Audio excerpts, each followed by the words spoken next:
Atenção, esse podcast não é recomendado para pessoas sensíveis, pois pode conter a descrição de violência psicológica, física e sexual. Não diga que você não foi avisado. Continue agora por sua conta e risco. Nobody.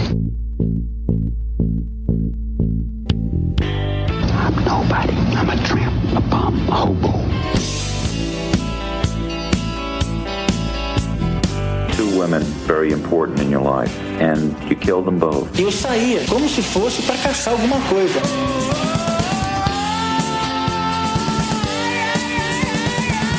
I got this fantasy. I started working out this fantasy online.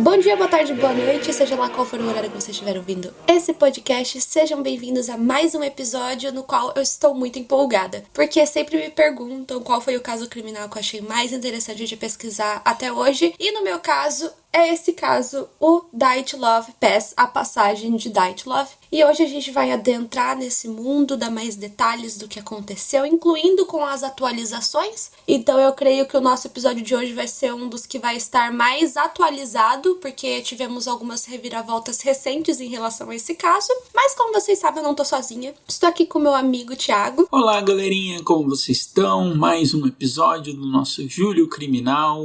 Agora a gente vai terminar esse mês que a gente fez muito podcast, foi muito divertido. E para mais conteúdo, assine o nosso Apoia-se lá, tem vários planos e categoria, é muito legal. E Marisa, por que esse caso te intriga e te fascina tanto? Me explique isso. É porque, sei lá, é tantos detalhes esse caso aqui, eu já tô prevendo que esse podcast vai ficar um pouquinho longo, mas é porque são tantos detalhes, são tantas coisas, são tantas reviravoltas, tantas teorias, assim, que existem, e acho que é isso que mexe muito comigo, porque a gente vai no final do podcast apresentar as principais teorias que tentam explicar esse caso, e vocês vão ver que ao mesmo tempo que uma faz sentido, a outra faz um pouco mais, mas não explica um detalhe que a outra consegue explicar, então tem todo isso, sabe, tipo de reviravolta, sabe? Então eu acho que é isso que me intriga muito nesse caso. E eu acho esse caso é mais um caso misterioso, basicamente. Então, eu sei que muita gente veio falar sobre o caso do D.B. Cooper, de qual é a solução, que várias pessoas ficavam se perguntando de um monte de coisas sobre ele sobreviveu, ele não sobreviveu. Então, é mais um caso para explodir miolos e deixar você curioso.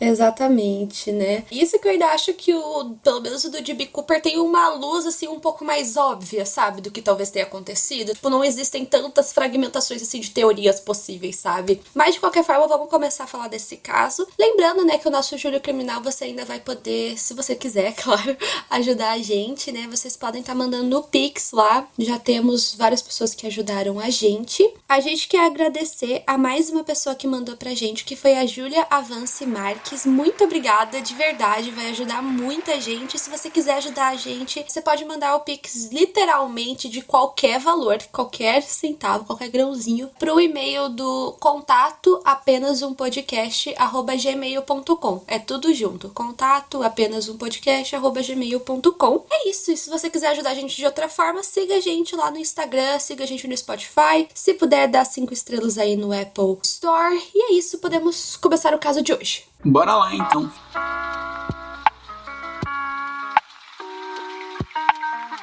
Então vamos lá, gente. Esse caso, ele tem início em 1959. E vale lembrar que essa época a gente estava meio que no auge da União Soviética, né? Então, geograficamente falando, a gente tá na Rússia. Então, esse caso aconteceu lá. Então, eu acho que acontece na Rússia já dá uns elementos, assim, de que coisas estranhas vão acontecer, né? Russos fazendo russadas, né? É, exatamente. Estranho, né, gente? É tipo o estereótipo do Putin. Putin representa a Rússia melhor que a Rússia, sabe? É. E nesse caso, né, esse caso vai levar em conta um grupo de pessoas, né, 10 estudantes que decidiram fazer uma expedição para as montanhas. Vale lembrar, é muito importante a gente ter isso em mente, que esse grupo de estudantes, né, que estava indo fazer essa expedição, eles tinham experiência com isso, eles já tinham feito outras viagens como essa, eles já tinham experiências com escalagem, alguns deles já tinham até mesmo servido no exército, trabalhava como professor de esqui. Então, por mais que essa escalada que eles estavam querendo fazer, essa viagem fosse considerada um pouco difícil, era algo que eles já estavam meio que acostumados a fazer. Bom, já vou adiantar uma coisa, gente, que como esse caso aconteceu na Rússia, provavelmente a gente vai ter uma dificuldade em pronunciar os nomes, mas eu vou tentar falar pra vocês o nome, pelo menos, das pessoas que estão nesse grupo agora. Nosso russo não tá fluente, né? Mas vamos lá. Não sei, só sei falar vodka, eu acho que ainda tô falando errado. O líder da expedição era o Igor Dyatlov, por isso que esse caso tem o nome de Dyatlov Pass, que seria a passagem de Dyatlov. Ele era o líder da expedição, ele tinha 23 anos. Esse grupo era composto por 8 homens, 2 mulheres, a pessoa mais jovem tinha 20 anos e a pessoa mais velha tinha 37. Então o líder era o Igor. Além disso, a gente tinha vários Yuris, tem muitos Yuris nesse grupo. Tem o Yuri Doroshenko, de 21. Também tem o Yuri que... Thiago, você tá vendo o nome do cara ali? Krivoshenko. Calma aí. Calma aí, eu vou editar literalmente no Google Tradutor, porque agora eu fiquei curioso. Ficamos curiosos com o nome do cara. É gigantesco. No caso, esse outro Yuri tinha 20 anos também. Temos também a Ludmila, que era uma das moças que também tinha 20 anos. O Alexander, de 24. A Zinaida, de 24 anos também. O Rustin, de 23. O Nikolai, de 23 anos também. E o mais velho deles, que era o Senyo. Eu não sei se é Senyo que pronuncia o nome dele. Quando eu vou contar nas lives, eu acabo chamando ele de Simon acidentalmente, né? Ele era o mais velho do grupo e eu já vou adiantar que esse cara tem uma teoria pra tentar explicar esse caso que envolve só ele. Então, né, era um grupo de 10 pessoas e eu também já vou adiantar que dessas 10 pessoas, só uma delas vai sobreviver. Vocês já vão entender como. Conseguiu a pronúncia do nome do cara, o outro Yuri? Krivonishenko. Yuri Krivonishenko. Yuri Krivonishenko. Deixa eu até ver o outro, qual que você disse que tem dificuldade de... É o Senyo. Simeon Alexeyevich Zolotaryov. Semyon. Então é Semyon, gente, foi mal aí. Basicamente esse grupo era formado a maioria por estudantes ou por graduandos do Instituto Politécnico de Oral. Como eu disse, eles tinham experiência em escalagens, em esqui, expedições na montanha e etc. O objetivo deles era chegar até uma montanha chamada Ortorten, mas eles não conseguiram chegar até o objetivo final deles, né? Porque o incidente que a gente vai listar, que vai acontecer daqui a pouco, aconteceu a 10 quilômetros do objetivo final deles, então eles não conseguiram chegar até lá. Mas agora a gente vai falar um pouco de como que foi a viagem até eles chegarem no local onde vai acontecer esse incidente, seja lá o que for que aconteceu, né? Então, né, o Igor, que era o líder da expedição, pelo que a gente sabe, né, de acordo com o Yudin, que foi o cara que sobreviveu, ele era uma pessoa muito metódica, ele queria fazer a viagem perfeita, ele tinha muita experiência, então ele queria criar a melhor rota possível para que essa expedição acontecesse. A minha questão com a experiência, ele poderia ter experiência, mas pra mim eu vejo que ele não tinha maturidade nesse caso. Porque ele pede ajuda pra um amigo dele que era geólogo pra montar o cronograma, só que ele não ficou satisfeito com o que esse amigo geólogo disse pra ele, então ele decidiu ignorar o que o cara disse e montar a própria rota. E aí começa pra mim o primeiro grande erro. Isso daí é um pouco de narcisismo com, eu não vou dizer amadorismo, mas ele era, como eu posso dizer, imaturo. É um geólogo aqui, ele não sabe de nada, eu sei mais. Então, isso já eu achei um dos primeiros grandes erros que acontece no caso. Assim, ele literalmente ignora o geólogo e quer fazer a própria rota. Bom, né, a gente já começa a viagem assim, ela começa no dia 23 de janeiro de 1959, por volta das 9 horas da noite, quando o grupo, né, decidiu pegar um trem, que era o trem de número 43, até a cidade de Serov. Nesse momento, né, a gente vai ler um pouco dos diários que eles escreviam, porque toda essa viagem foi muito bem documentada, por fotos, por relatórios, telegramas que eles enviavam para as famílias, então eles sempre estavam avisando eles aonde eles estavam, como é que estavam as coisas, tanto que isso vai ser justamente a maneira que a família vai perceber que alguma coisa tinha acontecido, porque os telegramas pararam de chegar, e eles também tinham diários, eles tinham o diário do grupo, que todos eles escreviam, era uma coisa coletiva, e eles também tinham diários individuais. Então o diário que eu vou ler agora pertencia a Ludmila. Vamos lá. 23 de janeiro. É o último dia de preparações e tudo está bastante agitado. A partir das 11 da manhã, eu estava correndo entre as lojas comprando diferentes peças. E fui tolo o suficiente para comprar um cinto de 5 metros de cambraia que custou 200 rulos. Eu estava fazendo as malas com tanta pressa que é claro que acabei me esquecendo do meu suéter. Todos estavam ocupados com alguma coisa e tínhamos tantas coisas para fazer. Pouco antes da nossa partida, aqueles que queriam se despedir vieram ao nosso encontro.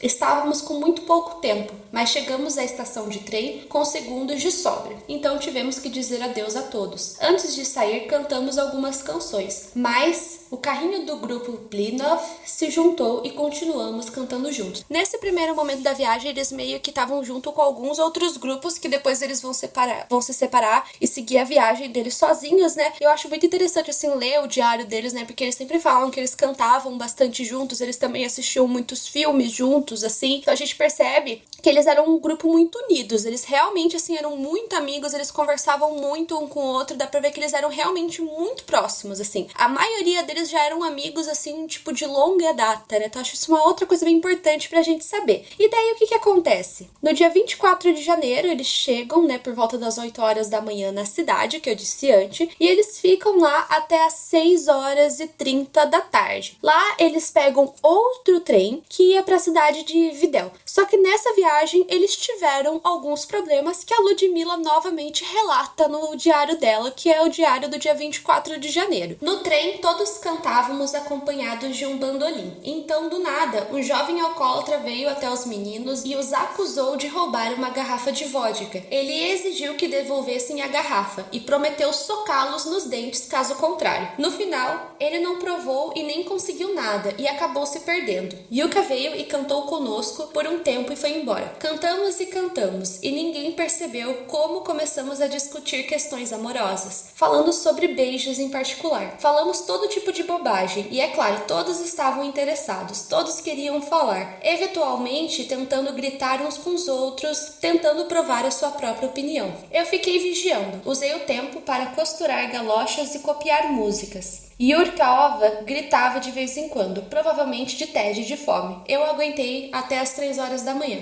Aí depois disso ela vai dormir. E depois o que acontece na madrugada do dia 25 de janeiro? Eles chegam até Evidel, que ficava mais ou menos a uns 340 quilômetros ao norte do ponto de partida deles, ou seja, eles estavam longe pra caramba já, né? Sim, eles estavam longe e a gente começa a ver que eles são jovens e um pouco desinibidos, assim, eles começam a conversar, eles bebem, eles se metem em encrenca, então basicamente é um grupo de jovens que tá fazendo uma trilha, tipo, uma coisa super normal pra esse tipo de idade. Exatamente, né? E depois disso, né, eles pegam um ônibus, ainda com aquele grupo de amigos, que era o grupo do Blinov, e às 2 horas da tarde do dia 25, eles chegam em Vishai. Eles ficam lá numa espécie de uma casa de hóspedes e no dia 26 de janeiro de 1959, o grupo do Dyatlov, ele se divide e eles viajam na parte traseira de um caminhão, ou seja, eles pegam carona com um caminhão que estava em péssimas condições. Eles deixam Vishai por volta da 1h10 da tarde e depois disso eles vão até um local que era conhecido como Distrito 41 e eles chegam lá às 4h30 da tarde e é mais ou menos nesse horário que o Eugene, que vai ser o único sobrevivente, começa a ficar doente, né? É justamente por isso que ele acaba sobrevivendo, porque ele começa a ficar doente e por conta disso ele sente a necessidade de voltar para casa mais cedo, né? E é lá no Distrito 41, no dia 26 de janeiro, que eles mandam os últimos telegramas para a família. Olá a todos, hoje, 26, saímos na rota. Chegamos bem. De dia 12 e dia 15 de fevereiro eu visitarei Sverdlovsk. Provavelmente não irei voltarei para casa. Então deixei Rufa trazer a roupa de cama para nosso quarto para a viagem a Penza. De lá voltarei de 5 a 7 de março. Saudações, Igor. Tá a gente vendo aí que eles tinham o plano de voltar pra casa, né? Começar a voltar pra casa a partir do dia 12 de fevereiro até março, assim, com certeza eles já teriam voltado. Infelizmente não é o que acontece, né? Como a gente disse antes, né? O objetivo deles era chegar até uma montanha chamada Ortorten, e no dia 27 de janeiro eles começam essa jornada, né? Só que justamente assim, mais ou menos assim, do dia 27 pro dia 28, o Yujin, que na verdade o nome dele é Yuri Yujin, outro Yuri, são 3 Yuris, ele começa a ter vários problemas de saúde, né? Ele já tinha problemas no joelho e nas costas e os nervos dele começam a inflamar e ele começa a sentir uma dor muito forte, como a mochila deles tinha muito equipamento, muita comida, muitas coisas, era muito pesada, ele não tava nem conseguindo segurar a mochila e por conta disso ele decide ir embora. E como eu disse, ele acaba sendo o único sobrevivente, o Yujin, ele só foi, como é que eu posso dizer, ele sobreviveu, ele viveu até os 75 anos e ele tem as opiniões dele que a gente vai compartilhar depois, histórias que ele conta sobre a relação dele com a polícia, que eu acho que são bem interessantes da gente ouvir. Então, né, quando eles estavam nesse tal de Distrito 41, a condição de saúde dele piora e ele decide voltar, né? O que ele teve foi uma inflamação nos nervos das costas, né, no nervo ciático, e por conta disso ele tem que voltar. E nesse dia 27, a Zenaida, ela escreve no diário dela o seguinte: 27, hoje é o primeiro dia da nossa jornada. A mochila não é muito grande, mas um tanto pesada. Sim, Yuri Yujin está nos deixando hoje. Seus nervos ciáticos inflamaram novamente e ele está indo embora. Que pena. Eu juro, quando eu li esse diário me deu uma dor assim, que ela fala, que pena, né, que ele tá indo embora. Daí eu fiquei, então, né? Não é bem uma pena. Muito triste. Eu já fiquei com o coração apertado. Ler os diários, assim, foi meio difícil, assim, em certas partes, assim, principalmente dessas, assim, que eles estão falando que o Yuri ia embora, né? Que triste que ele vai embora, tipo, porque realmente eles nem imaginavam o que ia acontecer. E também, na época, eles ficavam pensando, tipo, que pena a gente vai ter que levar mais esse peso, porque, tipo, os equipamentos não mudaram, então vai ter, tipo, menos gente pra mais equipamentos. Então, tipo, eles gostavam da companhia, porque se você vê, tem toda aquela doutrina soviética da coletividade, tem muito disso, né? Nesse caso, a gente vai ver que eles têm lá os guias, os diários deles compartilhados, os diários deles individual, então não é uma coisa só coletiva. Quando a gente pensa em União Soviética, a gente pensa só na coletividade, mas não é isso, existe a individualidade dentro da coletividade e é isso, sabe? Ela fica um pouco com dó, que pena, porque eles querem subir, eles estão destinados a fazer aquilo, né?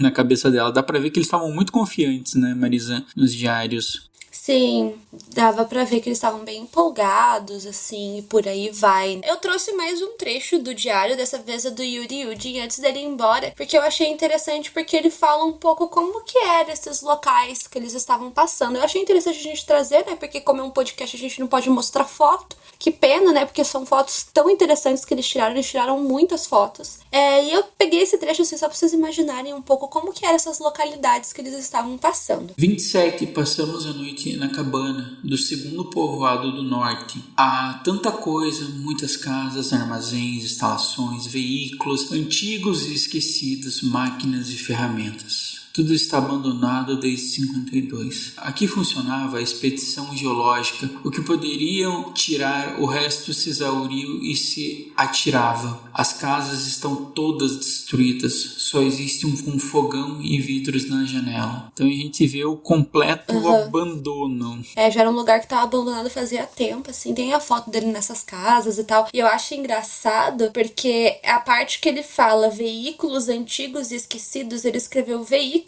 e a parte que tava escrito antigos e esquecidos ele risca, sabe? Então, tipo, por que será que ele riscou, sabe? Eu fico pensando nisso, assim, porque tava escrito certo, sabe? Mas ele risca como se fosse assim, eu não posso falar isso, sabe? É o que eu senti, assim, pelo menos dele riscar, né? Só pensando, tipo, galera, 7 anos, assim, a cidade ficou esquecida em 7 anos. Então, peguem uma cidade pequena e risquem ela do mapa em 7 anos. É tempo, mas é muito pouco tempo pra ficar tão esquecida dessa forma, né? Com Com certeza, né? Deve ter tido gente que, sei lá, mexeu ali. Não tem como a gente saber exatamente, né? Mas o Yuri, ele foi embora. E nesse novo local que eles estavam, eles começam a ter contato com o povo nativo de lá, que era o povo Mense. Esse povo nativo, eles tinham diversas lendas sobre as montanhas que eles queriam visitar. E também várias lendas sobre a floresta que existia naquela região. Só pra gente saber, né? Eles tiveram muito interesse em conhecer sobre esses povos, sobre a cultura deles, tanto que nos diários eu encontrei várias anotações que eles fizeram sobre palavras do idioma deles, qual que era a tradução pro russo. Então eles tinham muito interesse, eles realmente queriam conhecer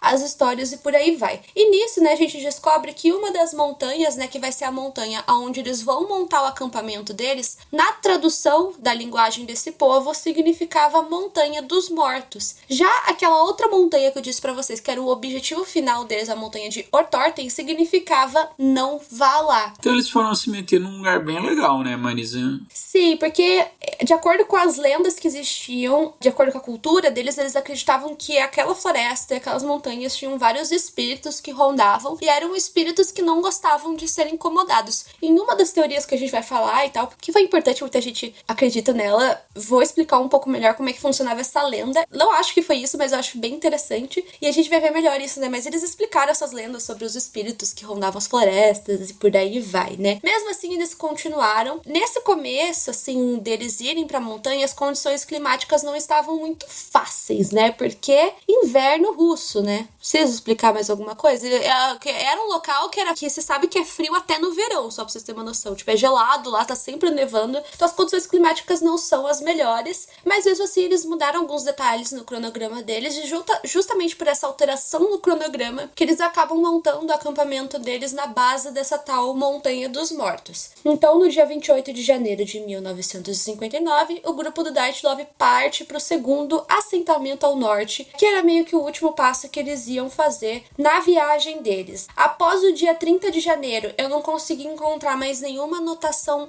ou foto tirada por eles, porque acredita-se que o incidente, né, de acordo com o que se sabe, aconteceu no dia 1º de fevereiro, durante a madrugada, né? E, gente, agora a gente vai falar o que aconteceu, como que foram as buscas, e prestem atenção em todos os detalhes. Vamos lá, as buscas, né? Passou os dias, a família, o Yudin, os amigos começaram a se preocupar, porque, como eu disse no começo, tudo era muito bem detalhado e de repente sumiu. Eles não voltaram, não mandaram nenhum telegrama, então a família decide ligar para as autoridades e as buscas começam. As primeiras equipes de busca começaram a ser enviadas no dia 20 de fevereiro, e só no dia 26, enquanto um avião estava sobrevoando, eles conseguem localizar e encontrar os restos do acampamento. Só que o que acontece? A princípio, dado em consideração toda a experiência que eles tinham, eles não acharam que tinha acontecido o que a gente vai falar para vocês, que tinha acontecido essa tragédia. Eles achavam que o que tinha acontecido era algum empecilho que estava dificultando a volta deles e tal, que talvez eles estivessem precisando de ajuda e não que todos eles tinham morrido, né? Então o que acontece? No dia 27 eles começam a procurar melhor, eles chegam até a barraca, ela estava bem debilitada de certa forma, mas ela ainda estava um pouco em pé, mas a neve tinha caído e o pano estava baixado. Só que dentro da barraca eles encontram a maioria dos objetos. A gente vai ver mais tarde que alguns desses objetos misteriosamente desapareceram. Além disso, havia pegadas que estavam indo em direção à floresta. E aí que a gente já começa, que eu acho muito importante a gente pensar, que pelo menos é isso que eu penso. Imagina o nível de desespero que eles estavam. Porque algumas dessas pegadas estavam com sapatos e outras estavam sem sapato. Imagina pôr o pezinho descalço na neve de noite. Cara, você devia estar num nível de estresse absurdo pra, tipo, nem... Porque, assim, isso eu não deveria nem estar ou não notando ou não ligando, né? Ou era uma adrenalina, né? Exatamente. Alguma coisa aconteceu, isso que eu penso, né? Porque vocês vão ver que algum deles estavam usando pijama, roupa íntima, assim, coisas assim que não são feitas pra suportar frio, neve e por aí vai, né? Depois eles começaram a seguir essas pegadas pra ver onde é que vai dar, onde é que tá, essas pegadas estão indo, e elas dão pra floresta, e lá eles encontram um resto da fogueira, e o que mais, Marisa? e lá eles encontram os 2 primeiros corpos, que foi dos 2 Yuris que a gente disse antes, e aí que as coisas começam a ficar muito estranhas, porque o Yuri, aquele que a gente falou que tem um nome gigantesco, o Krivonichenko, ele tava com uma queimadura enorme na perna dele, de acordo com o que se viu na necrópsia mais tarde, né? Os 2 estavam usando apenas roupas íntimas, e eles tinham o corpo deles cobertos por folhas e galhos. Acredita-se que eles tenham sido os primeiros a morrer. Enquanto eles estavam analisando a cena, o perito encontrou um galho quebrado. E ele percebeu que nesse galho meio que tinha alguma coisa assim que parecia com carne. E ele percebeu depois que a mão dos 2 Yuris estava dilacerada. E então ele observou outra árvore que estava perto e ele viu que havia, esses restos assim, de carne. Então o que aconteceu? Eles estavam tentando subir em cima da árvore e acabou dilacerando a mão deles. Aí tem diversas explicações do porquê que isso aconteceu. Primeiramente, o frio pode ter anestesiado e eles nem perceberam o que estava acontecendo. Pode ser que eles não tenham sentido a dor. Porém, né, muita gente pergunta o que eles estavam tentando fazer subindo em cima da árvore. Algumas pessoas acham que eles estavam tentando pegar galhos para pôr na fogueira. Outras pessoas acham que talvez estivessem tentando subir em cima da árvore para ter uma visão da barraca. E outras acreditam que talvez eles estivessem tentando se esconder de alguma coisa. Não tem como a gente saber. O que você acha, Thiago? Cara, essa situação é muito estranha, porque assim, você pega 2 caras que são experientes, eles estão no meio do nada, com uma fogueira e com a mão dilacerada e tentando subir pra pegar uma árvore. Então, assim, esse caso pra mim não faz muito sentido.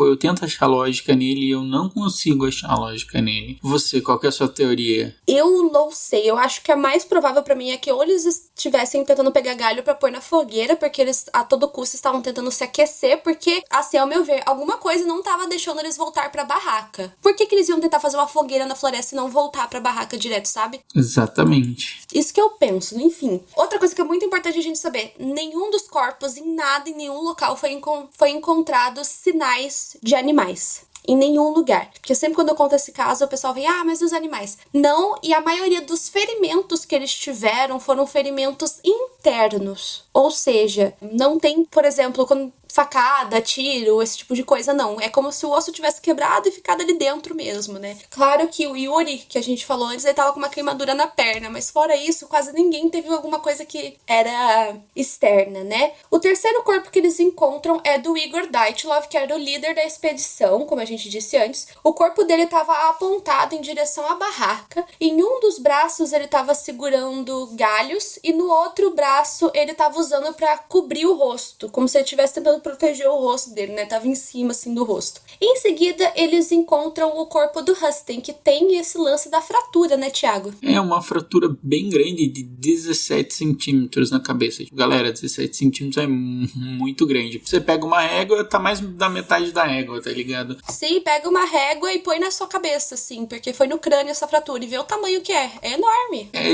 absurdo, assim. Cara, aí já começa a se formar uma coisa bem macabra, né? Porque, você pega 2 caras estão literalmente seminus num frio desgramado, o outro tá com algumas escoriações no braço que ele tenta proteger o corpo, o outro tá com uma fratura de 17 centímetros cravada no crânio, e aí, sabe, o desespero só começa a tomar conta, né, Marisa? E outra coisa que eu acho muito doida é que eu penso, né, é um crânio, né, é um osso duro pra caramba, né, imagina o impacto que tem que ser pra fazer uma fratura de 17 centímetros, sabe? É isso que eu penso. Depois disso, eles encontram o corpo da Zinaida, que era a pessoa que estava mais próxima da barraca, e ao contrário da maioria dos outros, ela estava super bem agasalhada, mas apesar disso, que eu consegui achar que ela estava com diversos hematomas espalhados pelo corpo, né? Fora os ossos quebrados e tal, todos eles tinham muitos ossos que estavam quebrados por dentro. Pelo que eu consegui achar, o rosto e as mãos dela estavam bem roxos, assim. Pode ser do frio também, né? Mas estava bem roxo. Essa foi a única coisa, assim, que eu achei que estava meio diferente dela se comparado com os demais. Mas aí que entra outra parte que eu acho intrigante, porque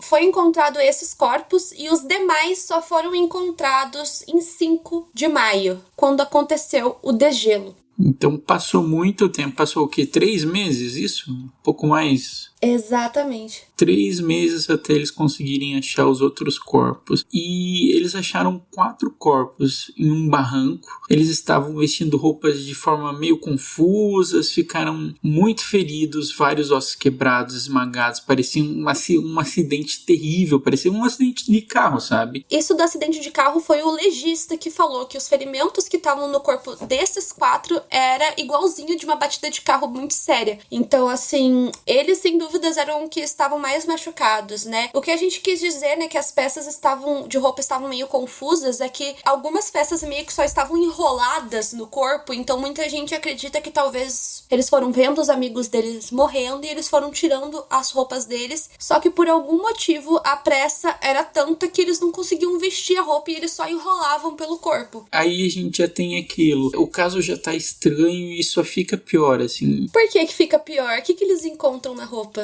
As peças de roupa estavam com sinais de radiação. Radiação. Pois é. O que é radiação, Marisa? Vamos voltar para a aulinha de química lá. Vamos voltar para a radiação Marie Curie, né? Vamos lá, vamos procurar uma definição do Google. O que é radiação? Então vamos lá. Em física, radiação é a propagação de energia de um ponto a outro, seja no vácuo ou em qualquer meio material, podendo ser classificado como energia de trânsito, podendo ocorrer através de uma onda eletromagnética ou partícula. Por exemplo, o raio-x que a gente faz solta um pouco de radiação, né? Não o suficiente para causar nenhum dano, mas outras coisas, como por exemplo o incidente de Chernobyl, a radiação daí nesse caso aí já é diferente e ninguém pode morar lá, porque senão é letal para seres humanos. De qualquer forma, foi encontrado radiação em algumas peças de roupas que estavam ali com eles, mas eu acho isso muito esquisito, tipo, por mais que seja pouco, como é que aquilo foi parar lá? Exatamente. Uma coisa que eu penso, tipo assim, nesse caso, é o que eles foram fazer lá? Qual que era o princípio, a motivação deles de ir pra lá, Marisa? Era pra explorar? Qual que era a motivação primária deles? Eles não foram lá fazer camping. O objetivo era esquiar, tanto que tem muitas fotos deles que eles estão esquiando e tal. Era meio que fazer uma viagem, assim, pra se divertir, porque, como eu disse, eles gostavam de fazer esse tipo de coisa, né? Fazer escalagem, esquiar, acampar, meio que esse era o objetivo deles, né? Mas uma coisa que muita gente não entende é esse buraco que eles foram parar, que é relativamente fundo, só que muita gente não sabe se esse buraco é natural ou se eles cavaram esse buraco, né? Então tem gente que acha que eles caíram lá dentro e talvez isso tenha machucado eles, só que muita gente acha que talvez eles encontraram esse buraco e se esconderam ali, ou que eles mesmos fizeram, né? Tanto que tem até uma sugestão de que aquele Senyon, que é o mais velho, que ele teve uma experiência muito grande no exército, que ele teria dado a sugestão para eles fazerem esse buraco para se esconder. Depois eles vão necropsiar os corpos e ver como os corpos estão, né? E eles veem que a Ludmilla ela tava sem língua, sem globo ocular, o Senhor também tava sem um olho. E aí que entra uma parte muito doida desse caso, porque eu vou adiantar isso, né? Porque eu já vi 1 milhão de coisas sobre esse caso, né? A Ludmilla, ela tava sem o globo ocular e eu sempre ouvi que ela era a única pessoa que tava sem o olho. Porém, durante as minhas pesquisas, eu descobri que o Senhor também tava sem o olho. Que a gente tem um site que chama Dyatlov Pass, que assim, literalmente, tem tudo desse caso, e lá a gente tem acesso em modelos 3D, onde que estavam os machucados e tal, e ele explica detalhadamente. E nesse site eles apontam que o Senhor também estava sem o olho. Então, tipo assim, como que isso aconteceu? Esse é aquele caso, não existem respostas, só existem indagações, né, Marisa? Só existe conspiração, aquelas. Bom, mas as coisas continuam ficando esquisitas, porque o Alexander, né, que também tava lá, ele tava sem as sobrancelhas e com parte do crânio exposto. Então esse foi um dos únicos, assim, que tinha um ferimento, assim, que dava pra ver. E, tipo, novamente eu penso, né, sem a sobrancelha. Tipo, isso era uma outra coisa que eu não sabia, que eu não tinha ouvido sobre esse caso. Eu descobri através dos modelos 3D e da explicação que tava naquele site, onde que tava lá. Eles listam cada machucado, onde que tinha o roxo, o hematoma, explica tudo. O Nikolai, que também tava lá, a única coisa que eu achei de diferente é que o crânio dele tava quebrado em múltiplos locais. Então, tipo, tava esmagado o crânio dele. Você vai nesse site, a Marisa, a gente tem aqui, e cara, é absurdo, porque eles listam certinho cada ferimento, e cara, é muito ferimento. Você tá vendo aí? Sim, eu tô vendo, eu já tinha visto antes, e isso... caramba, hein? É muito ferimento. Meu Deus do céu. Tipo, tem ferimento na mão, na cabeça, na perna, na sobrancelha, no pé, tipo, no quadril. Cara, é muito, muito ferimento. Depois que eles encontraram os corpos, né, mas enquanto isso estava acontecendo, eles também estavam analisando as outras coisas, né, primeiramente a barraca, que aí já começa grandes problemas, porque a barraca, ela tinha sido muito mexida, porque novamente eles não acharam que tinha acontecido toda essa loucura que eu falei pra vocês, então eles mexeram, e como vocês devem saber, cenas de crime não devem ser mexidas. O Yuji, que foi o único sobrevivente, ele foi meio que responsável, ele ajudou a polícia a reconhecer todos os corpos e também a reconhecer os objetos, ver o que estava lá, e ele percebeu que muitos dos objetos sumiram. Primeiramente, né, porque existiam meio que 2 diários, que eram os diários de grupo, e um deles sumiu, não foi encontrado. De acordo com o Yuri, eles tinham levado 10 rolos para tirar fotos e eles só encontraram 4. E vocês vão ver depois, né, que além disso, outras coisas simplesmente apareceram. Já vamos chegar lá. Se sabe também que a barraca estava rasgada, só que eles descobriram que esses rasgos, né, de acordo com a perícia, foram feitos de dentro. Então pegaram faca, canivete, qualquer coisa, rasgaram a barraca para sair lá de dentro. Quando eles foram olhar as fotos, depois eles revelaram as fotos e viram que no início parecia que tudo estava bem. É um bando de adolescentes, é um bando de jovem feliz, com foto, com frio, umas imagens até deles sorrindo. Tem várias imagens deles, se for dar um Google aí, que eles estavam sorrindo, parecia um grupo muito unido. Então, tipo assim, não tinha um motivo aparente por esse tipo de atrocidade estar acontecendo, né? E pelos diários que aconteceu à noite, algo assustou eles fugiram e não confiavam em voltar para as barracas. E a gente meio que não sabe o que é isso, né, Marisa? Qual que é o motivo deles saírem tão depressa da barraca, não? Não se sabe o que aconteceu, assim, vocês vão ver que, tipo, as teorias literalmente são muito diversas, assim, tem teorias novas e tal, mas, tipo, mesmo assim, tipo, eu acho tudo muito esquisito, né? Mas, de qualquer forma, o caso foi fechado no dia 28 de maio de 1959 e, na época, a polícia colocou a culpa na mãe natureza e falou que todos eles morreram de hipotermia. E o que é hipotermia? Então, hipotermia é quando o seu corpo ele tem uma temperatura natural, ele roda naturalmente entre os 35 e 38 graus. Normalmente ele vai rodar bem nessa faixa e você não vai ter nenhum problema. Só que você tem a febre, que é quando seu corpo fica super aquecido, e a hipotermia é quando o seu corpo abaixa muito de temperatura e você começa a ficar muito tempo no frio e você não consegue se esquentar, e isso inclui alguns problemas. Você sente muito frio, a sua pele começa a rachar por causa disso, você começa a sentir tontura, tem até questões de alucinação com a hipotermia, né, Marisa? Tem também, assim, casos, assim, bem loucos, assim, mas mesmo assim, né, na minha cabeça, hipotermia, assim, sozinha não faz muito sentido, sabe? Pode ser que realmente tenha rolado hipotermia porque eles ficaram muito tempo expostos no frio, só que isso não explica diversas outras coisas, tipo radiação, não explica tantos fraturas, né, porque eles falaram que as fraturas foram agravadas pela hipotermia, mas, tipo, na minha cabeça não entra isso, sabe, a hipotermia sozinha, sabe? Sim, por si só ela não causa tantas lesões e etc. E também meio que, tipo, a gente, é muito difícil porque esse caso, dentre alguns que a gente vai, tipo, da União Soviética, ele é bem documentado. Tem alguns que ficam meio que só no disse que me disse, mas esse é bem documentado e ainda assim a polícia meio que só quer acabar o caso, só quer tirar o band-aid de lá, sabe? Só que tirar todo o mistério que está envolvendo. Então a passagem ela foi fechada pelos militares, foi proibida a entrada de outras pessoas por diversos anos. Durante o funeral, vários familiares disseram que a pele deles estava meio alaranjada. E além disso, de acordo com as pessoas, tipo, não foi uma pessoa que falou isso, mas durante o funeral eles também falaram que o cabelo deles estava um pouco acinzentado. Então aí já temos coisas, será que isso foi pela radiação? Qual será a causa? Qual o lance, né? E foi criada uma fundação que preservava a memória deles, fundada pelo sobrevivente, pelo Yuri, que ficou mal, que estava com um problema no ciático e acabou voltando, que ele estava com aquelas inflamações, ele acabou voltando e ele criou essa fundação para preservar a memória dos amigos dele. Exatamente, lá você consegue ver as fotos, algumas das coisas assim que sobrou. E o Yuri particularmente nunca aceitou esse lance de hipotermia. Tem uma teoria que ele acredita, eu vou falar depois, vou avisar quando a gente chegar nela, mas agora a gente vai entrar nas teorias. Eu organizei elas assim de uma forma assim da menos provável, no meu ponto de vista, para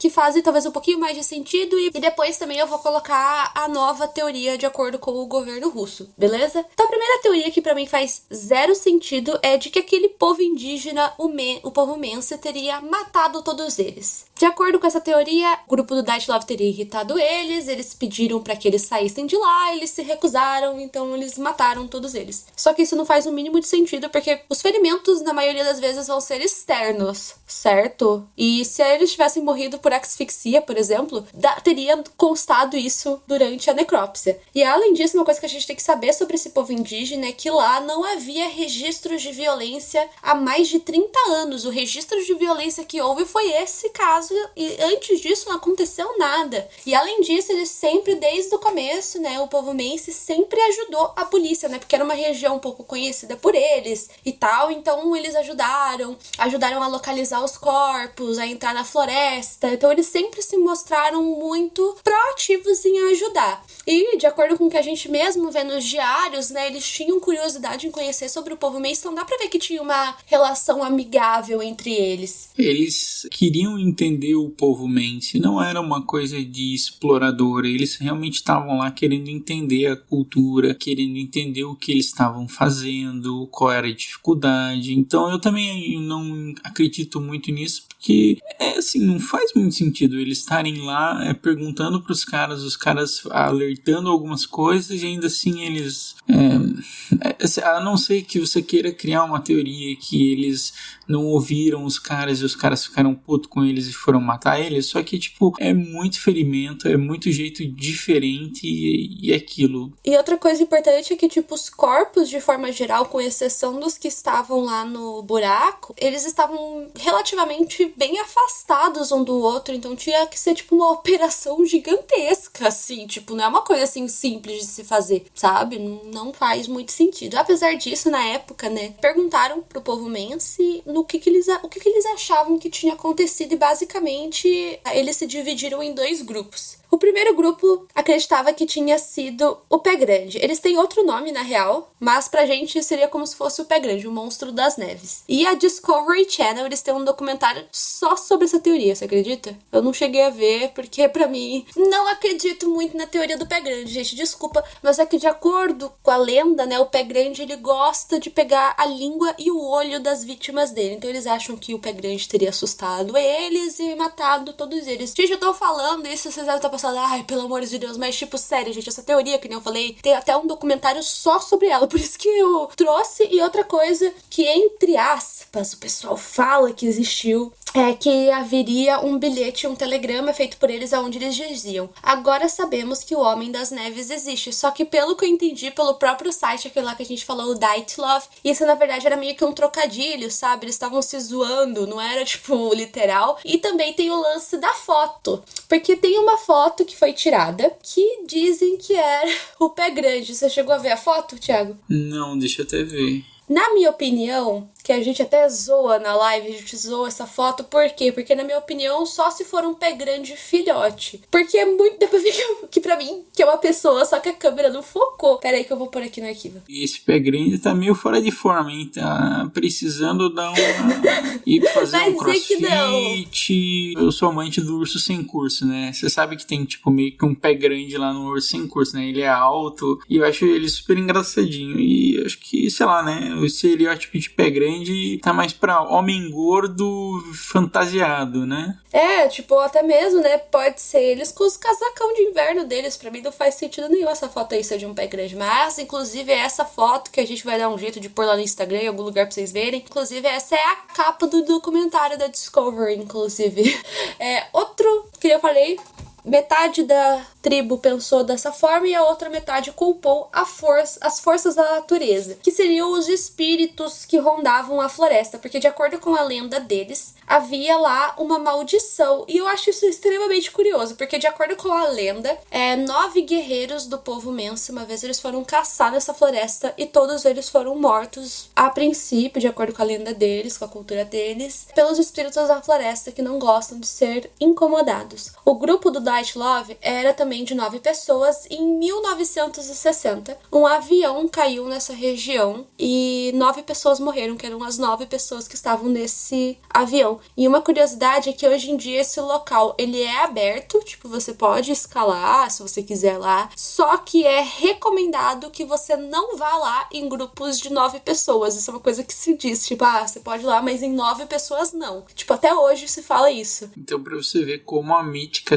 dessa história ficou bem grande na região, né? Como isso ficou quase como uma mítica popular, né? Exatamente, é muito esquisito isso, né? E claro, né, que tinha que ter uma teoria de alienígenas, né, gente? Você achou que não ia ter? Você realmente achou que você ouvir esse podcast não ia ter uma teoria de alienígena? Se você achou, sinto muito, você achou errado. Achou errado, otário? Também existe essa teoria dos aliens, claro, né? Tem radiação, mortes de formas muito estranhas. Obviamente ia ter teoria de alienígena. Vocês acharam que não? Acredita-se que algum ataque alien teria acontecido e que isso explicaria tudo o que aconteceu, a radiação, porque que a pele dele estava com uma cor esquisita, porque que estava sem olho, sem língua, de acordo com quem acredita nessa teoria, os aliens poderiam ter tentado fazer alguma coisa. E uma coisa curiosa é que não muito próximo dali, na real, mas na região, vamos dizer assim, tinha um outro grupo que também estava acampando, e de acordo com eles viram luzes esquisitas no céu aquela noite. E uma coisa que é curiosa é a última foto que foi tirada por eles, porque se sabe que essa foto foi tirada mais ou menos no horário que o incidente aconteceu, e essa foto também se sabe que é uma foto do céu. E a gente vê, sei lá, tipo uma luz no céu, só que não dá pra ver nada na foto, na real, assim, não dá pra saber o que é. Só que eu penso, assim, né, não que eu acredite nessa teoria, tá, gente, mas eu penso que, tipo, eles estavam, tipo, no meio do nada. Tipo, por que tem uma luz no céu? É aquilo.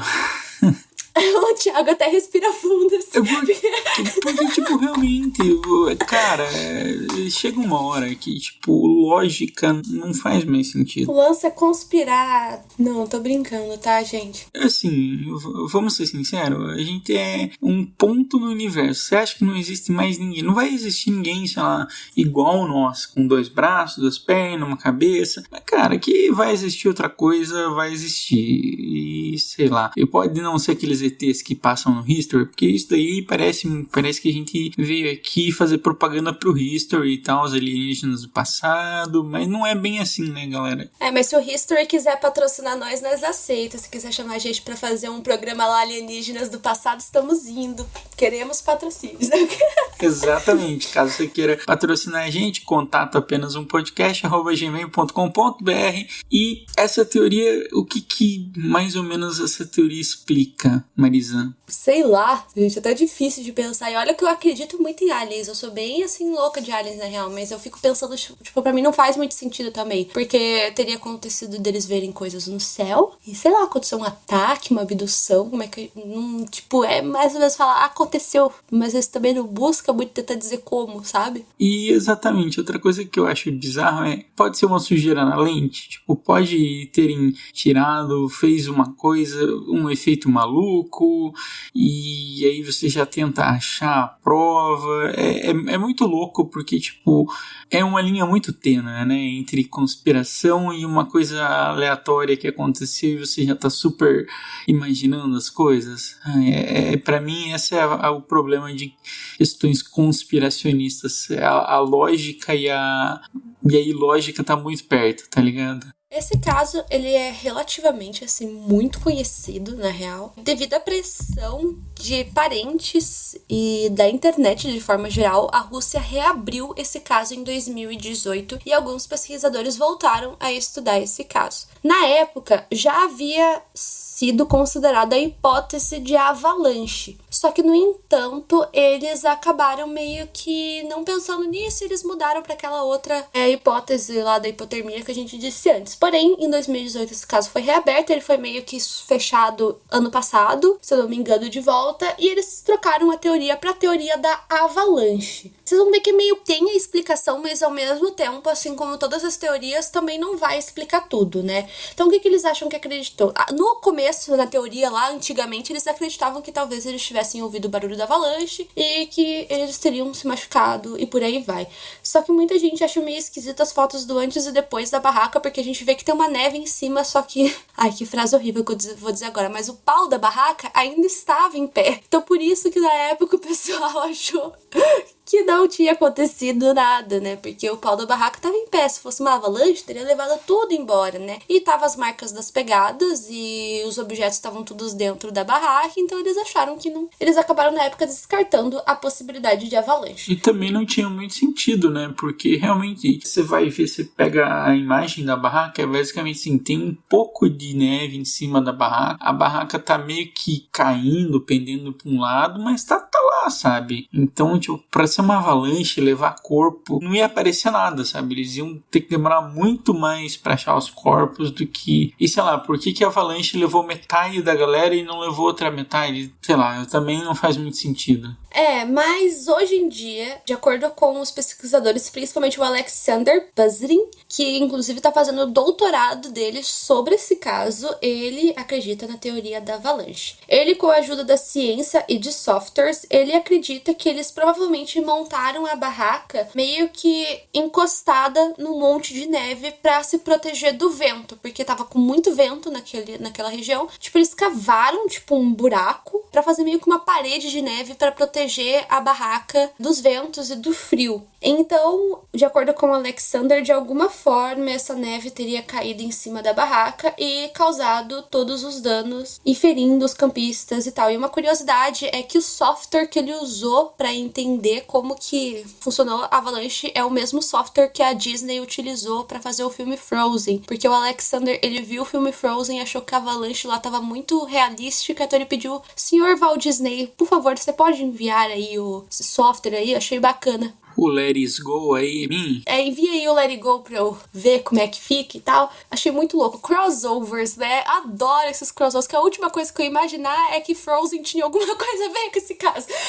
E ainda, de acordo com a teoria, né, a radiação teria vindo das velas que eles usavam pra iluminar a tenda durante a noite. Pelo menos foi isso que eu entendi da teoria, né? Você, Thiago, eu acho que em geografia vocês estudam sobre montanhas. O que você acha? Assim, eu te mandei o vídeo da explicação. Basicamente isso de acordo também com o Alexander, mesmo que uma quantidade de neve relativamente pequena tivesse caído, seria o suficiente para causar machucados. O software também mostra mais ou menos como que seria essa pressão, porque de acordo com o Alexander, como eles estavam deitados, isso agravaria os machucados. Vamos lá então para a parte geográfica. Inclusive, National Geographic, patrocina nós aí também. Essa semana, inclusive, uma geógrafa da UFC veio e curtiu o podcast. Realmente eu gosto muito. Um abraço para meus amigos geógrafos do UFC, Universidade maravilhosa. Bom, na geografia a gente acaba não estudando muito movimentos de gelo. Eu até cheguei a estudar na faculdade alguns movimentos de gelo, porque é uma questão geológica, geomorfológica,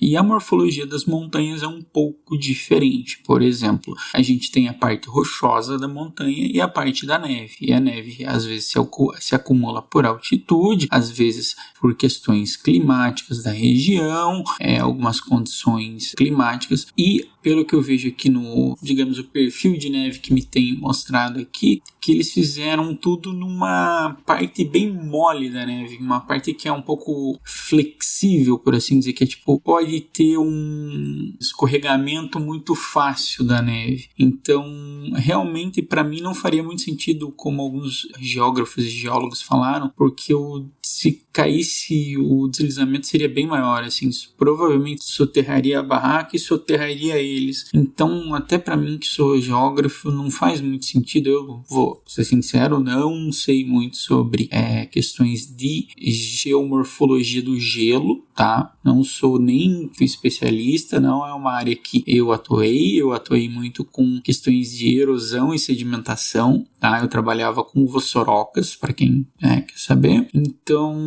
para mim não faz muito sentido também, porque tudo bem, eles estavam numa parte mais maleável do gelo, mas ainda assim, se é tão maleável, deveria vir em uma velocidade maior, assim. Então também não faz muito sentido para mim essa explicação. Não, é o que eu falei, pode até ser que tenha acontecido uma microavalanche, não sei, mas eu acho que ao mesmo tempo não foi só isso, sabe? Eu não sei, não tem nem como saber se essa avalanche, se ela aconteceu, ela foi natural, ou se foi alguma coisa que causou ela, sabe? E é muito estranho, porque a gente tem muitos elementos. E digamos assim, se o caso fossem todas as pessoas estão na cova e etc., eu vou dizer que até poderia acreditar, mas tem duas pessoas que estão numa barraca, outro que tem vários traumas e outras pessoas que estão num desfiladeiro e estão com um monte de coisas que não são consistentes. Porque se você vai numa avalanche, por mais forte que ela seja, ela não vai fazer danos internos em você. E tinha muitos danos internos, né, Marisa? A maioria, na verdade. E sei lá, sabe? Teria que ser uma força muito grande. E a gente tem que pensar que não temos muito registro sobre isso, sabe? Se a gente tivesse registros da montanha, como foi o dia a dia da montanha, se teve algum deslizamento, a gente poderia chegar e inferir alguma coisa. Mas aí a gente tá meio que tateando no escuro. Essa teoria, ela tem meio que uns contra-argumentos, né, que a gente vai trazer, né, só pra... Eu acho que talvez vocês estejam pensando, pô, mas tá faltando certas explicações, mas realmente essa teoria não busca explicar tudo, né? Vamos ver se quando sair o doutorado do cara ele vai trazer mais hipóteses, né? Mas de acordo com alguns outros geógrafos, teóricos, físicos, eles mesmos levantam esses contra-argumentos, né? Primeiramente porque, de acordo com eles,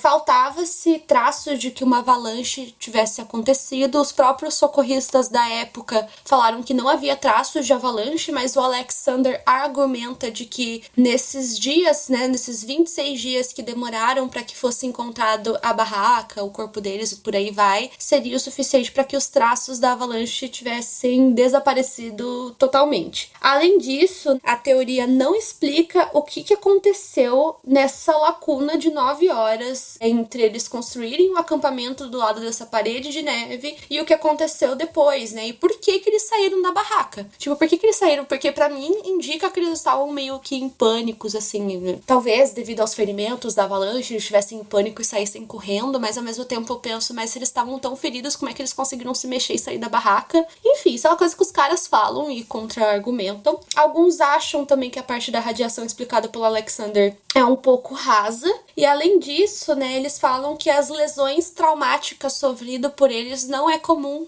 de avalanche, porque geralmente pessoas que morrem devido à avalanche por asfixia, só que como eu disse antes, né, o Alexander fala que essas fraturas todas aconteceram porque eles estavam deitados, né, e por conta disso, quando a neve caiu, né, ela caiu como se fosse um bloco, teria sido suficiente, assim, pra machucar eles, assim, de uma forma mais grave. Só que mesmo assim, tipo, outra coisa que eles argumentam é por que um dos Yuris estava com a perna queimada, por que a Ludmilla tava sem olho, enfim, diversas outras coisas, né? Que nem eu falei, a gente vai ter que esperar esse doutorado sair, o doutorado mais esperado do século. E, né, esse foi o que ele conseguiu, o que ele apontou até agora, e como eu disse, a versão oficial do governo hoje em dia é a avalanche. Aí a gente entra nas duas últimas teorias que, na minha opinião, elas falam tão bem sozinhas quanto juntas, mas eu talvez esteja sendo meio conspiracionista, mas é porque, sei lá, a gente tava numa live em que eu tava contando esse caso e a gente meio que fez isso, putz, mas faz um pouco sentido juntas, né? Eu vou começar com a outra, que é a teoria da espionagem, né? A gente tava em União Soviética, então a gente sabe que havia muita espionagem no mundo inteiro, Guerra Fria, todo mundo queria saber, Estados Unidos queria saber o que tava acontecendo, a Rússia queria saber o que tava acontecendo e por aí vai, e existia a KGB, que era a agência secreta lá da Rússia. Basicamente, de acordo com o que eles acham, talvez um deles especificamente, que é o Semyon, ou todos eles fossem espiões, mas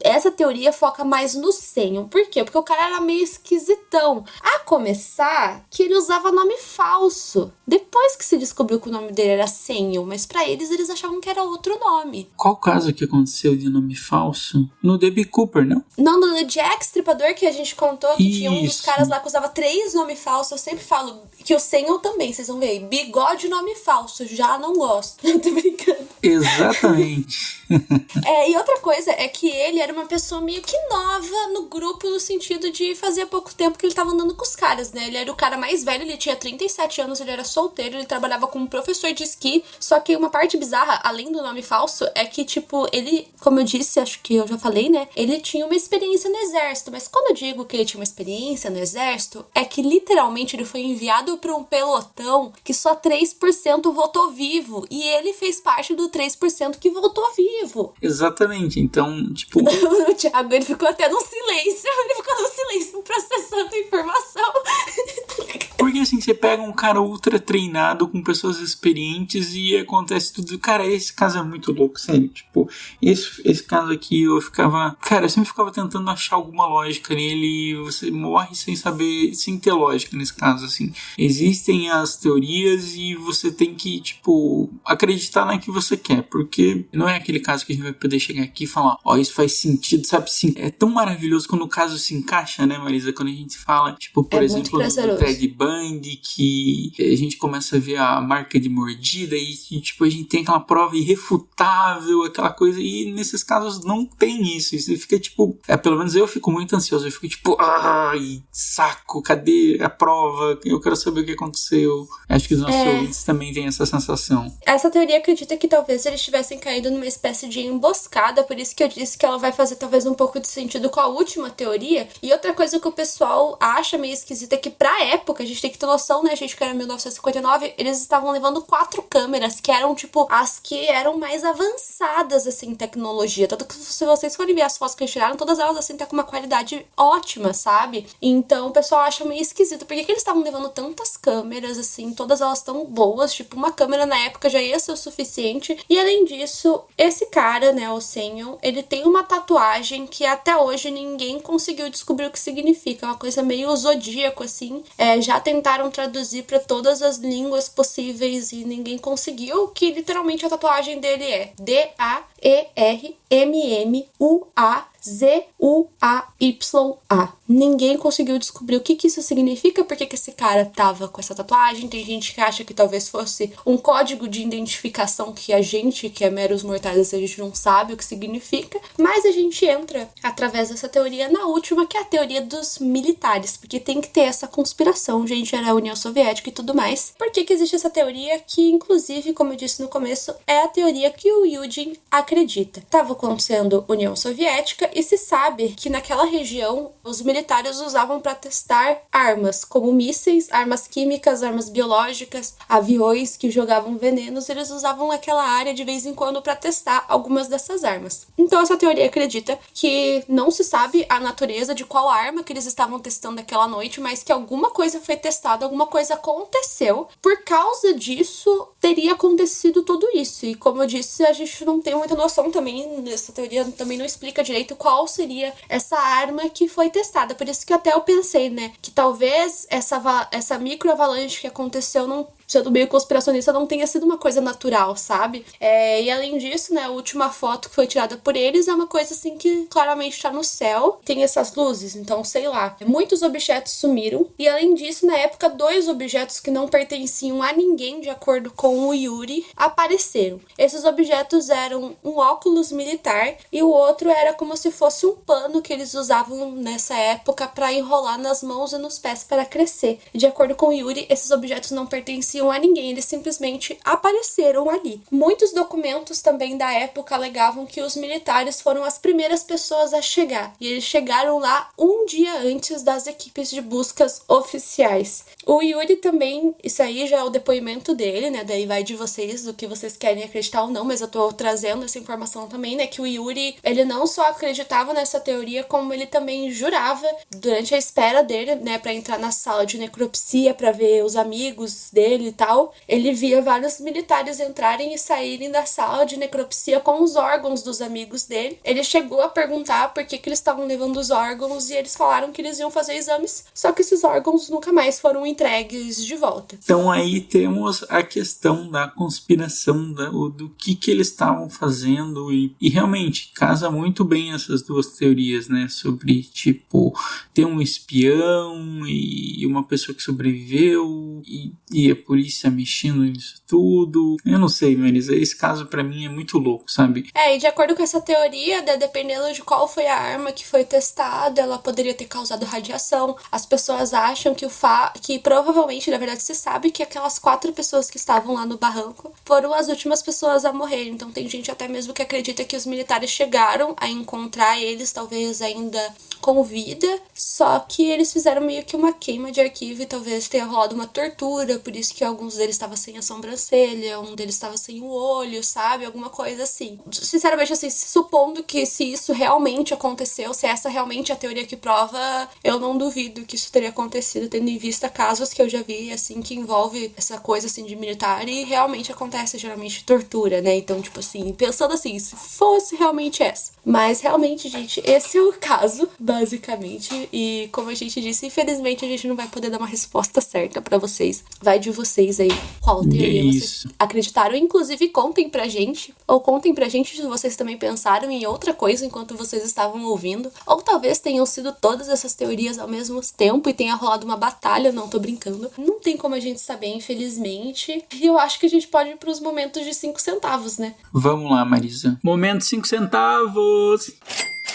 5 centavos! Então, Thiago, esse foi o caso que eu escolhi pra falar, né, já que vai acontecer meu aniversário aí, né, então, o que você acha, né, já percebi que você tá um pouco triste, bolado, né, porque a gente não vai saber o que aconteceu, mas o que você acha de uma forma geral, assim, se você acha que de repente uma dessas teorias é um pouco mais provável, o que você acha? Eu vou literalmente citar o poeta Eu Sei Que Nada Sei, porque esse caso é bizarro num nível que, tipo, você não consegue tirar conclusões, só é uma coisa muito estranha, tipo, realmente uma coisa que me chama muita atenção é eles terem muitas fotografias, sabe? E tipo, gente, vai lá, dá um Google em Dyatlov Pass, no Igor Dyatlov, e vocês vão ver que, tipo, ele tem uma imagem que é ele, e, tipo, a barba dele tá congelada, ele tá com, tipo, um gorro, e você vê que essa qualidade da imagem é muito boa. Eu fico pensando pra época, se pra agora eu já acho essa imagem boa, surpreendentemente boa, e imagina pra época, sabe?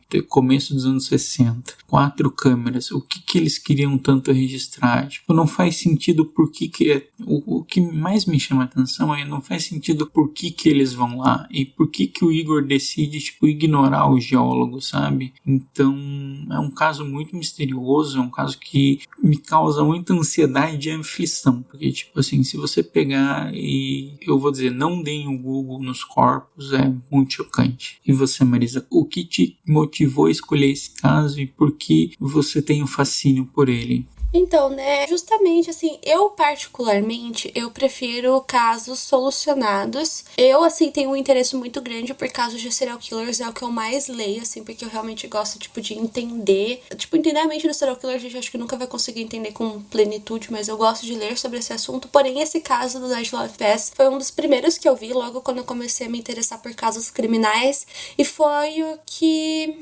sei lá, eu fico pensando, acho que justamente por ele não ter fim, por ele ter tantos detalhes, eu não sei nem dizer assim o porquê, mas com certeza, sabe? Mas é o que por algum motivo me chama a minha atenção, assim. Eu até consigo entender, tipo, por que eles foram fazer a viagem e tal, mas eu não entendo muitas coisas, assim, como que eles se afastaram, por que eles saíram da barraca, por que eles estavam tão desesperados, assim, porque pra mim me passa a sensação de que por algum motivo eles não podiam voltar, sabe? Me passa a sensação de que por algum motivo eles não podiam voltar pra barraca e que alguma coisa teria assustado eles. E quando eu falo que alguma coisa assustou eles, eu não necessariamente eu tô falando assim de uma coisa sobrenatural, sabe? Eu só tô falando de que tem acontecido alguma coisa assim que, como eu disse antes, não tava dando pra eles voltarem, assim. E eu imagino, né, porque é bem claro, assim, conforme você vai lendo, que eles foram morrendo, tipo, um a um. E eu imagino o desespero deles, assim, de verem os amigos deles, assim, morrendo um a um, né? Porque, como eu disse, nos diários fica muito claro que eles eram, tipo, extremamente amigos, assim, todos eles, assim. Então, eu imagino quão difícil deve ter sido para as famílias, né, porque eles não estavam esperando que tudo isso teria acontecido, e pro Yuri, né, imagina o trauma que deve ter ficado para ele, né, pensado, né, tipo, nossa, e se eu não tivesse ido embora, né, tipo, acho que o cara deve ter ficado com isso pro resto da vida na cabeça dele, né. E aí aquilo, né, eles eram meus amigos, e acho que é isso, esse caso é meio, a gente terminou com uma toada meio pra baixo, mas é que é realmente um caso difícil, um caso estranho, um caso, assim, por mais que a gente tenha tentado espremer o máximo de teorias, é um caso que a gente tem poucas informações sobre, e as investigações muito menos, sabe? Tipo, ou você acredita no que o governo está dizendo, ou você tenta achar teorias, e diferente do caso do Jack, provavelmente foi um dos casos que não foi se permitido pesquisar, né, Marisa? Agora que voltou à tona. Como eu disse, voltou à tona muito por pressão, assim, das pessoas e de familiares, porque realmente, assim, ninguém nunca muito aceitou aquela teoria da hipotermia, né, aquela teoria inicial. É realmente difícil, assim, eu acho que provavelmente, assim, acho que só quem tava lá vai saber o que aconteceu, infelizmente, assim.